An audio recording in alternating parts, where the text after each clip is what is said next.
Another edition of the Orange Crush podcast. Cody Roark, Rachel Vigil. Oh my goodness. You know when you are just like, oh, I don't feel good about this game, and then you think in the back of your head, you're like, I'm probably going to get embarrassed because the team's going to show up. They're going to play fantastic, even though you gave your prediction to be pretty bad. That was me on Sunday because I was really worried about the Cowboys coming into town, and apparently I had nothing to worry about. I was giving the Cowboys defense apparently too much credit because they really are that bad, Cody. But the Broncos overall as a whole, they looked so good. What was your biggest takeaway from the game yesterday? I mean, this I feel like was their most complimentary game of the entire season. Offense, defense, special teams. I felt like all three phases played really well. I mean, they overcame some adversity early on because at the very beginning of the game, I'm sure everyone in Broncos country probably feels the same. At one point after Bo threw that interception, and then all of a sudden the Cowboys are on the goal line. Pat Surtain goes down with an injury after a pass breakup. We're all sitting there like, oh my God, like this is, no, it can't start like this once again. The defense, they came up big. They got the stop, forced a field goal, and then RJ Harvey happened. This was adversity early on, and then they're like, you know what, let's shake it off, and then they ran away with it. It wasn't even close. I think some of the trends that we saw early on really did set the tone for this game. One, they took the ball, right? They decided we'll take it early on. I love that move for Bo. Two, we saw the run game get going early, which was fantastic. Three, we saw Evan Ingram get involved early too, and I actually like that. He didn't have a huge spectacular game, but it was all different trends than previous weeks, and I think those type of things add up. Bo is the type of guy I feel like that needs to get the ball early so that he can kind of get out of his own head maybe a little bit, right? He's just like, okay, this is going to be the flow of the game. Let us dictate how it's going to happen. We're not going to have to, quote unquote, come from behind if that's going to be the case. I really, really liked all the moves by Sean Payton. And then he said, obviously, in his Sunday press conference that he didn't think the Cowboys were going to be able to keep up with him. And I said, it's a little cocky there, Sean, but to each their own, I guess. It was just overall very interesting. But those three trends stood out to me immediately. Yeah, look, and I felt like they did something offensively that made the most sense. You know, it wasn't all this flashy creative motion and doing this and that and deep drop backs and rolling out left and right. It's, hey, let's just drop back, quick drop back passing game. Let's get the ball out of Bo's hands quickly. They did that. And then you mentioned the run game getting started. I mean, J.K. Dobbins, you know, starts things off with a 7-yard run. It's like, all right, hey, 7 yards, you'll take that. Look, we all knew coming into this game, the Cowboys defense was the worst in the league. But our biggest question was, can the Broncos offense just do what they should against the defense? They did that, which is great. They're going to face a tough defense here on Sunday against Houston. But you just saw rhythm and just the quick passing game, and it was just balance. It was, all right, hey, quick drop back. I'm going to find Evan Ingram for a quick. He's going to sit at 8 yards. He's going to catch it and get 3 extra. Okay, now we got a quick 11-yard pickup, easy first down on first down. Okay, now we're going to have a 7-yard run. Like, there was just good flow and rhythm. I'd say from a play calling standpoint, this was what I think we wanted to see from Sean Payton, who at times I think we all agree has gotten too cute at times versus, hey, just line up and run your stuff and see what can happen. Like the bread and butter stuff, I feel like we saw the bread and butter and the butter knife on Sunday. You know what was really interesting, though? And I don't know why they didn't do it. Dallas hardly ever rushed. So, and I'm nervous for the games where they do decide. Houston could come after Bo quite a lot, right? Yeah, they will. Don't want Bo to be too comfortable. And I'm like, if you're the Dallas Cowboys, why didn't you go? I mean, he's a year 2 QB, right? Like, it's not Patrick Mahomes back there. No offense to Bo Nix. But, like, why wouldn't you go after Bo in that sense? I know that's not your identity as a defense, but who cares? Well, another issue for them is, I mean, we know how banged up their secondary was. I mean, they were without Donovan Wilson, who, had 2 interceptions, led the team with 2 picks defensively. I mean, even with those guys, their defense gives up big chunk of explosive plays. So I'm sure that trend would have continued. Trayvon Diggs obviously missed this game. He's on IR for the next 4 weeks. But, I think when you have injuries in your secondary, certainly, like if you don't feel like you have a pass rush, and certainly this is why I think you'd need a guy like Micah Parsons on your team. You trade away your best pass rusher, and now you can't get to the quarterback. Yeah, it's a little problematic for that defense. I know that Houston is going to send different stunts. I mean, they have a very good defense, and they kind of sizzled and put a little bit of, extinguishing stuff on the 49ers, who obviously were off to a hot start. They had a very nice win over San Francisco yesterday. So this is going to be a tough game. It's 11 a.m. Mountain Time, and obviously we have some other questions about the Broncos in terms of some players who are banged up, but this is going to be a big test this week for the Broncos offense. And I feel like, Rachel, if the Broncos offense can come out against this Houston defense and play the way that they did against the Cowboys, they play similar. I'm not asking them to play as perfect. I'm not asking them to put up 400 and something yards of offense, but if they're efficient, they're scoring, then I'm going to say, you know what, this team is starting to find its groove kind of at the right time. This was a great game. Now go on there and do it again. I think that's going to be the key. It's so funny because there's a trend going on TikTok right now. And it's, I do blank for a living. The 6'7". I still don't understand it. Whatever. This one's different. This one's for like media or people who have normal jobs, essentially.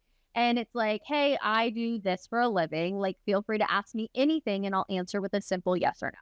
So I did that trend. Got a lot of responses, by the way. Also, some people don't read directions. The people were asking me all sorts of things. I'm like, I can't answer this with a yes or no.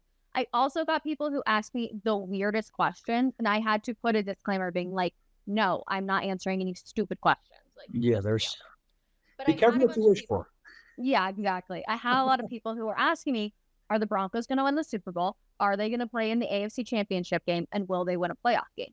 And for the Super Bowl and for the AFC Championship game, this was all before the game yesterday, okay? Even though I think my decision still stands on it. I said no. And people were like, why are you so down on the Broncos? Why are you hating on the Broncos?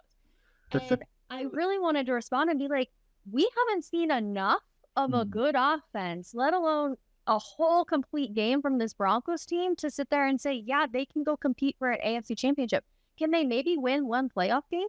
Maybe, but I don't think anyone in here, media-wise at least, I know fans are saying Super Bowl or bust for this team right now. No, and I think Sean Payton put a lot of pressure and high expectations on the team, which, as a coach, you never want to be afraid to talk about your goals that you have. And certainly, I think that they have a Super Bowl caliber defense. I think we all know that. And obviously, that's also contingent with Pat Surtain being in the lineup.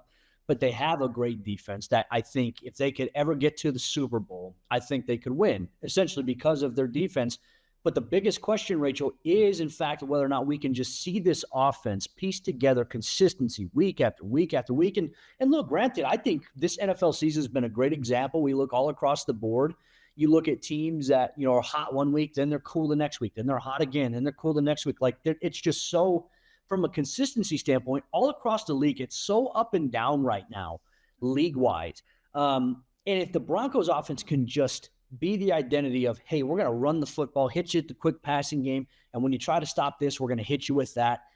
If they can get to that point, I think, yes, I think they can be Super Bowl contenders. But you are right, Rachel, we have to see this on a week in and week out basis. That doesn't make you or I haters.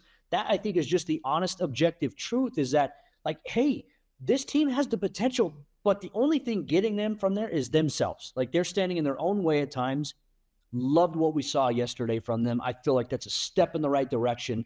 But the biggest question now is, can they do it again this week? That's what we want to see.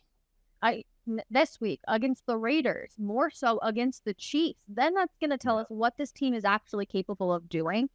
Beating this Dallas Cowboys team, yes, well, they had an explosive offense. Their defense is obviously last to late for many reasons, and we saw them yesterday be, shown bright. But we have to see it week after week after week. And before that, we have seen this team dialed down to the level of their opponent too many times. They can't sit there and tell you that this is a playoff team that's going to go on to win an AFC championship. So we need to see it this week. We will talk plenty more about Houston on Thursday for our episode of Orange Crash. Let's go back to today or yesterday, Sunday's game, whatever day today is, Sunday's game, and Pat Surtain going down.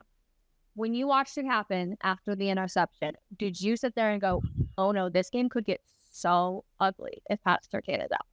Yeah, I mean, when he made a terrific play on the ball too. That was I broke that down on our film breakdown there. The way that the Cowboys tried to scheme up Pickens, I mean, he just did such a great job getting in position, bringing his hand forward, knocking it away.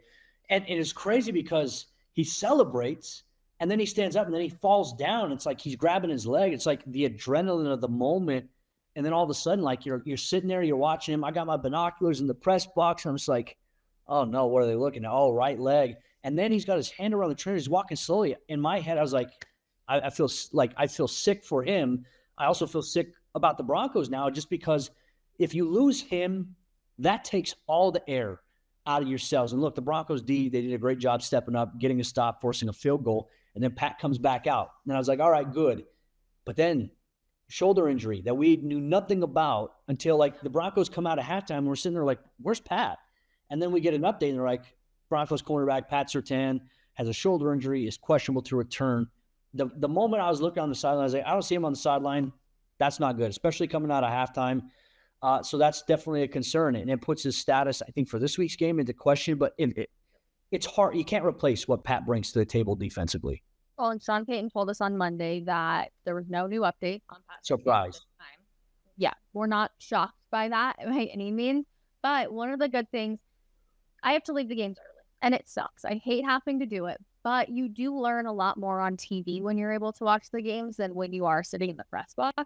And so we saw Pat really trying to deal with his shoulder and really moving it, trying to see if he can get it to kind of open up. But when you have the lead that the Broncos did, I wouldn't put him back out there either. I'd be like, even if he's not dealing with any sort of major injury, and hopefully that is the case, you have a great lead. Chris Abrams is doing fantastic. Like, allow him to just do what he needs to do.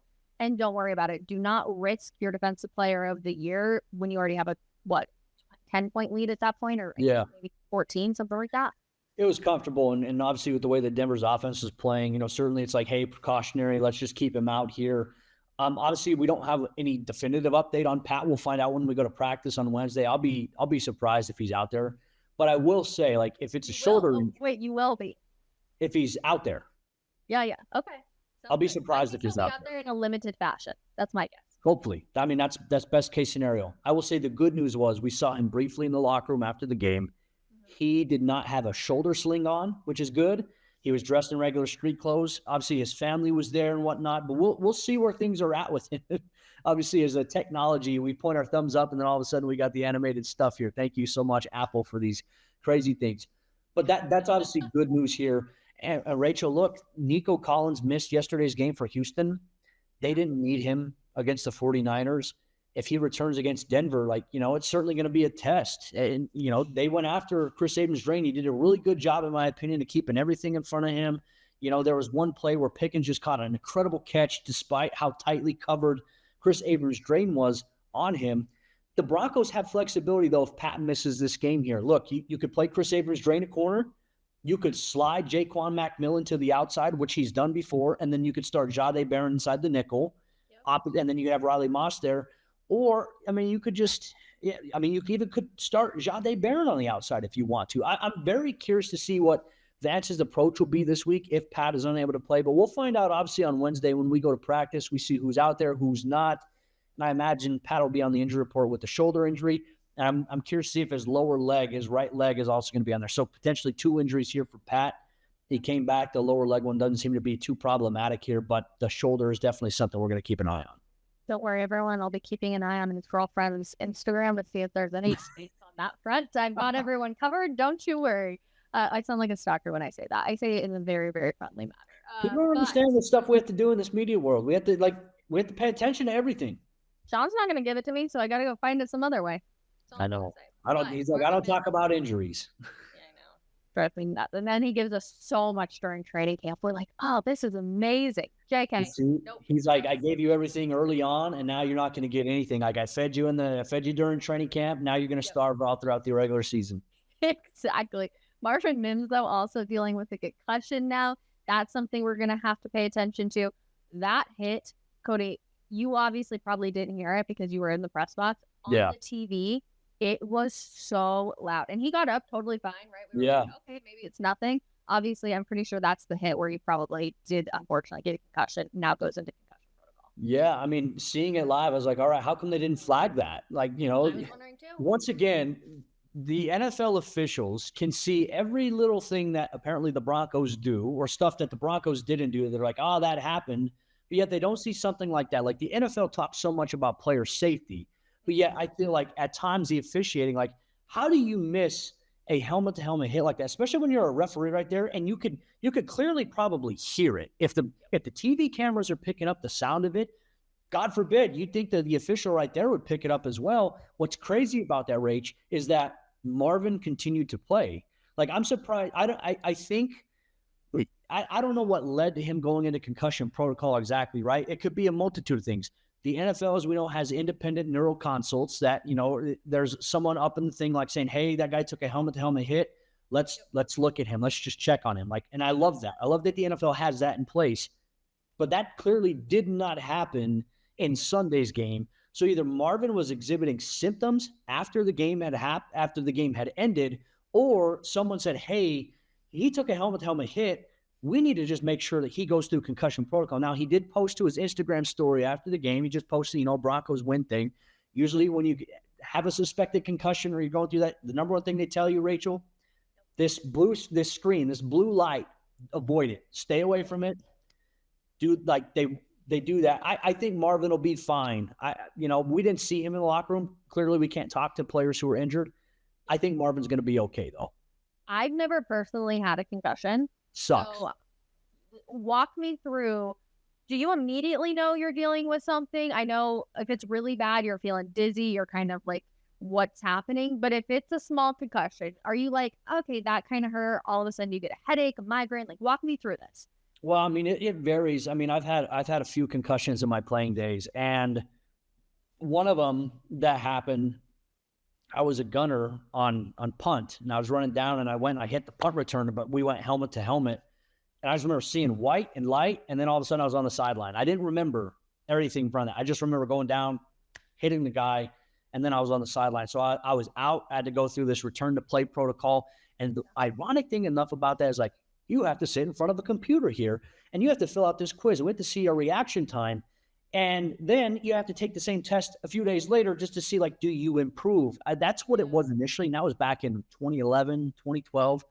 And then I had one my senior year that was pretty bad, where I didn't remember anything. I didn't remember us taking the trip, like, to Eugene, Oregon. I don't remember that. And I was impacted. I had to have a reduced school schedule. This happened in October.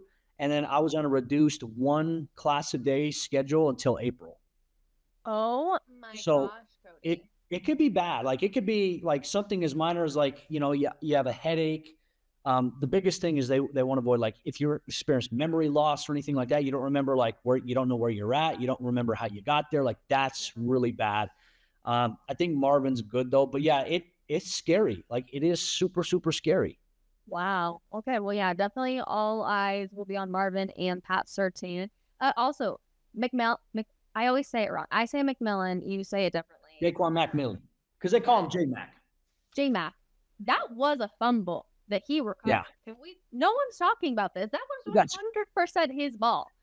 Once again, NFL officiating. I tell you, like, it's so frustrating because I feel like this, and I'll tell you this too. I can't tell you which players, but you could definitely tell. I was talking to a couple players about officiating after the game. And one thing a couple guys told me was they were pressed on us all week, like, in this game. Like, for example, the defense, they tackled Javonte for a loss in the backfield, and they kept him up, and everyone came up and patted him on the butt, and the rest were like, hey, don't do that. And they're like, he's our former teammate. Like, what are you talking about? Like, yeah. But they said that the refs were just, like, extra wary on him. I think it was because of the Dre Greenlaw thing, everything else. Sternad is appealing his fine. We found that out. But Sean Payton, I mean, obviously, like, Sean kind of paints a target on his back a little bit, like, with that. Yeah. So that, to me, like, players were saying, is frustrating. Like, we feel like the microscope was on us, like, on everything that we did today, like, when it comes to officiating. Which is hilarious because they had less flags than previous weeks, right? Like, they still had their penalties, don't get me wrong. But I'm sure Sean probably had a pregame speech about play really clean. Like, this week is going to be definitely a little bit more interesting. I'm also very interested to see how they're going to do the inside linebacker position. Because when Sternad and Singleton play together, they play really good. But obviously, you brought in Dre Greenlaw for a reason. What's going to happen there? I'm not sure, like, which guy isn't going to get the start, because Sternad has played so well the past couple of weeks. Is it Singleton that has to? I don't know what they're going to do. It's a great question. I think it's a fair one too, because like, Alex Singleton, he gets picked on a lot, and I think he's the easy button. Like, he and Riley Moss are the two easy button, like, Broncos country. Anything that happens that's negative, they're like, oh, this guy. Like, Singleton does a lot of things really, really well for this team. He had 11 tackles yesterday. He's all over the place. I think there are valid critiques about, like, when Alex is in coverage, he certainly is, he's not the best coverage option. But for the most part, you need a guy who's going to fly and tackle. Singleton does that. Sternad has played, in my opinion, so damn good this season. And then now you bring in Dre Greenlaw, who's coming back off of, his suspension. And he was on a pitch count in his first game, obviously, last week. But now I think the question is like, do you rotate these guys in, or do you start like one guy or the other? Because Singleton's obviously the team captain. He's got the green dot. Do you start Singleton and Dre Greenlaw and rotate in Sternad, or do you start Dre and Sternad? I think the Broncos next year, I think it's going to be I think they'll bring back Sternad. I think they'll start Sternad and Greenlaw next year. I think they'll rotate all three of these guys throughout the rest of the season. I think that there'll be certain situations and packages that they'll put them in. Sternad is too good to not be on the field, though. I cannot agree more. I think this week in particular, I think it's going to be Singleton, Sternad, and then I think they're going to rotate Dre when they really need him to bring, that extra punch a little bit. So I think it's interesting, but I mean, it's so good to have depth, right? Like all over the place. I feel like the Broncos defense were like, they've got depth, they've got depth, they've got depth. And they've also got rookies that can make moves. Yesterday was a game for the rookies. RJ Harvey had his coming out game, and I feel like it was so fun to watch him. Here's the crazy thing. Before Jarrett Stidham came in for garbage time, before that, RJ had 6 total touches all game. 6 total touches, 3 touchdowns. Pretty damn efficient. You'll take that in. We'll take it. I thought it was funny, too, because Jarrett Stidham's wife had posted on social media. They took all of the kids. Like, Jarrett Stidham's wife, Kennedy, just had a baby at the beginning of the month, right before he went to London. So they brought a newborn baby. They have, I think he's like 2 years old, a little boy, and then maybe a 3 or 4-year-old little girl, one way or another. They brought all 5 of them. And I was like, well, they all got to watch dad go out there and play, which is a rare occurrence. Yeah. So I was really happy for them. No, it's awesome. And obviously Jarrett's such a nice guy. We both had conversations with him, just in the locker room, not on camera. He's just a genuinely good dude. You can tell he's a great father. So it is cool that, in that situation, they all get to do that. But I just love how supportive Jarrett is of Bo, and like how close these guys are, away from football. They do so much together. Jarrett and like Brandon Jones, those guys are like really great friends. Like their wives, they're all really good friends. They hang out together. I think they have dinner together like once a week. So it's just like the camaraderie of this team is so great. You love to see it. I feel like good teams do that. And I think Jarrett's in a really good situation here. Loves the quarterback coach. Obviously loves the system, loves being around Sean Payton, loves Bo Nix. They have this tight dynamic that I think is rare in today's NFL. It's hard to get that in a locker room when it's such a transactional business. They do a really good job. Okay, did you see, and this is going to be for anybody that has made it to this point in the video, I want you to comment a taco. Did you see the Broncos social media post? Involving taco. Oh my. Not at all. It is so funny because I think it's touchdown in Spanish is taco. And they went around to guys in the locker when they were asking them to like multiple choice. I think so. Hold on, let me find it. Is it taco or is it atención? I feel like it was atención. Something is taco. That's what they were writing on. That's what they were writing on the whiteboard. You had like guys like DJ Jones, Riley Moss, Marvin trying to get it. I remember this. I was dying, and they did the exact same thing last year to DJ Jones. And you guys, he got it wrong 2 years in a row. And he is just so funny. Hold on, I'm trying. Nick Benito's was great because Nick is sitting there. He's guessing A, not B, not C, not D. Yes, finally you get it right. Oh, like cleats. Cleats is taco. Cleats is taco. Remember somebody said it was Cletos? Yes. Oh my God, it's so funny. Hold on to me. Honestly, that's top tier content. It's so funny. I love it. Hopefully you can hear it. I've got it as loud as I can. Say obviously, I'm picking Cletos, not tacos. It ain't tacos. I said tacos. It's tacos. I like that. It's happening. No? Tacos. Only tacos. God. That's crazy. Oh my gosh, though. Just I don't know. DJ got bamboozled by it twice. It's so he's hilarious. Cleats are tacos? Like, that's surprising to me because I love eating tacos. I love tacos. Me too. But I was like, I'd never like. That's weird. So you go to the store and say, "Can I get a pair of tacos?" Like, that's my point. Like, so when I go to Mexico, if I order tacos, like the actual food tacos, are they gonna look at me weird? You never know. Who knows? Anyway, it's so funny. I love that. And was there anything else though from the game yesterday? What did you think of Sean not wearing the throwbacks? I mean, we got an interesting answer from him in his Monday conference. Because I was looking on the sideline. I'm like, everybody's wearing the throwback blue. I'm like, but Sean is wearing old traditional navy blue. Yep. I was like, is that just because people like Sean wants to be able to like the players on the field to find him? Because look, I think when there's a sea of like all these same colors, it could be confusing. But it's hard to miss Sean. He's got the ball cap. He's got the headset. He's got the big red flag hanging out the side of his waistband there. Yep. I don't know. I just like, yeah. But apparently the reason was they just couldn't. He's an aesthetic guy. It's got to match. It's got to look good.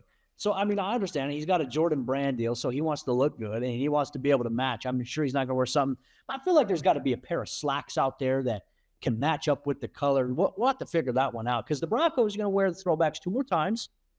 2 weeks from now against the Raiders on Thursday Night Football. Yep. And then obviously the Week 18 regular season game against the Chargers. Yeah, so Sean Payton's response when asked about it was, I had my navy slacks on and it doesn't really go with the blue. And my whole thing was, there's not somebody for Sean Payton that can go pick him up a different pair of pants. I mean, he's got all the resources. See Sean Payton rock some like white linen pants? Maybe. Sean wore white slacks. I don't know if I could ever see Sean doing that. I know. But like, what else do you wear? Can he wear khaki? I don't feel like he's a khaki guy. I feel like white is more fashionable than the bright orange. Yeah, or wear sweats. You can wear sweatpants. You're the coach. Yeah, you can do whatever you want. I mean, I don't see why he can't wear the throwback color and then just a nice pair of sweatpants. You could find something that's, relative to, as he says, relative to the color scheme. I'll tell him on Wednesday after he's done talking. I'll be like, Coach, white linen pants, the bright blue on top. Let me know if it works. We'll see if he can figure it out. I was surprised he didn't have it though. I was like, I was thinking about that as I was looking at him on the sideline. I was like, why isn't he wearing what everybody else is? So I know, but the throwbacks are so sick. I'll be so for that Thursday night game. Yes. It's like I am pumped for Sunday's game. Did you notice? Did you notice when they announced the throwbacks, like the 3 games that they're going to wear? Did you notice at the Thursday night one? You know how like the Chargers and this past game that they just played, the circle with the opponent was highlighted in like the throwback orange color. Yeah. The Raiders one is white. That's what you said. Are they going to drop? Are they going to drop some sort of secret throwback white version of the jersey? I don't know. Maybe. Very, very intrigued by this. And 2, I mean, that practice, all that stuff is going to start on Monday because they play Thursday. So like next Monday, we're essentially going to figure it out. It's going to be a little crazy. I know. That's the short turnaround. Yeah. Houston on Sunday. I'm back. Monday, they'll be off. We'll have a conference call with Sean, I think. But then it's Tuesday practice where they won't be in pads. So that's where they could possibly hide it. We won't see them in pads. They'll be in just jerseys. And then Wednesday, they'll be in jerseys and a helmet as well. Like it's tough. It's the toughest part about it. But maybe they'll unveil something crazy. Did you hear? They used my voice for the throwback. It was so cool, Cody. Somebody sent that to me. Like I was in bed and they're like, hey, like my phone was buzzing. Like, hey, is this you? And I was like, I listened to it and I was like, I remember saying that. So that was obviously really badass. Shout out to the Broncos. Funny, but I actually was like, I wonder if they asked you if they were or if they could use it. How funny that we have to ask to use everything Broncos. And they're like, we'll just take it. You know what it is? It's the terms of our credential. Oh, fair. But you know what? I'm not going to put all those little lines being on the back of it. You're telling me? I would absolutely love, like, just let me voice over the weekly previews. Like, give me something, give me a line, and I guarantee I can spice it up for them every single week. I'm just going to check. Let's see how many lines are on the back of our credentials. There's a ton. I'll grab mine too and look at. Why how many Broncos want the? Obviously, we cannot show you our credentials on air, but looking at it here, there is. Yeah, we can't show it. But there's literally 1, 2, 3, 4, 5, 6, 7, 8, 9, 10, 11, 12, 13, 14, 15, 16 lines of disclosures for our credential terms. Yeah. Like pretty much anything you do here, we can use. Don't do anything stupid. Yeah. Which, I think most people do a pretty good job. Every week, and I don't get yelled at, so I'll continue until I do get yelled at. Hey, they're still having us out there. That's all we care about. That's so true. We love the Broncos PR too. They really are fantastic. Tyler's extra mile every single week. So good. Tyler's the man. He is. He's so people nice. I don't think people understand how tough the PR world is, like for a professional sports organization, like what everybody in the PR has to do, the pressure that every single one of them has to really essentially protect the brand image and everything. Like we get frustrated like by some of the parameters that we have to like, unfortunately, like be enclosed in, but it is a tough job and I would not want the stress of what they have. So I understand that at the same time. I was talking to somebody the other day, and Patrick Smythe is like their main PR guy there. He's been there for forever. He's a good guy, like super nice. Since the Shanny days. They told me, they were like, I think I've seen Patrick on the phone more in my entire life than I have seen him off of the phone. And I'm like, that probably adds up, to be completely honest with you. Yeah, no, it does. Like that man has, obviously everyone in PR has two phones, their personal and then obviously their work ones. And Patrick has to be on top of everything. Like he's got the toughest job. Like we talk about Riley Moss having the toughest job in football. Patrick's got the absolute toughest job, and I couldn't do it. It ain't easy. Side of things than that side. Yeah, it's crazy. But you know what? It's the business. He's obviously been in this for a while. He came in when obviously Mike Shanahan was still with the team, when Jim Sacamano was running everything. He learned everything from Jim, and it's great to still see Jim at the games. Yeah. But PR game it's not easy. I always think to myself, I should have gone into PR. Honestly, I think about that. Would be good. You would be a great Tyler. Exactly. Like that would be my mindset, is like, hey, they're going to ask you about this. Look, let's not talk about this, or, hey, they're going to ask you about this. Here's what you should say. Like, it's perfect, but it's being able to manage. And like, it's also, they do a great job advocating, I think, for the athletes as well, because it's, I feel like I need to do better from my own PR standpoint, because sometimes I respond to things I probably shouldn't respond to on Twitter. I'm just like, you know what? I shouldn't do this. I shouldn't even be responding. I shouldn't be snarky and smart. I should just be like, ignore it. What does it do? What good does it do me to hit post or send? Doesn't. All the time do we get snarky things. And I'm like, you know what? And then sometimes I'm just like, screw it. Why not? I'll yell at you. Be a little spicy sometimes. It happens. Cody, always a pleasure to everybody hanging out with us. Make sure you comment those tacos if you've made it this far, and we will see you guys on Thursday's episode of the Orange Crush Podcast. Bye, everybody.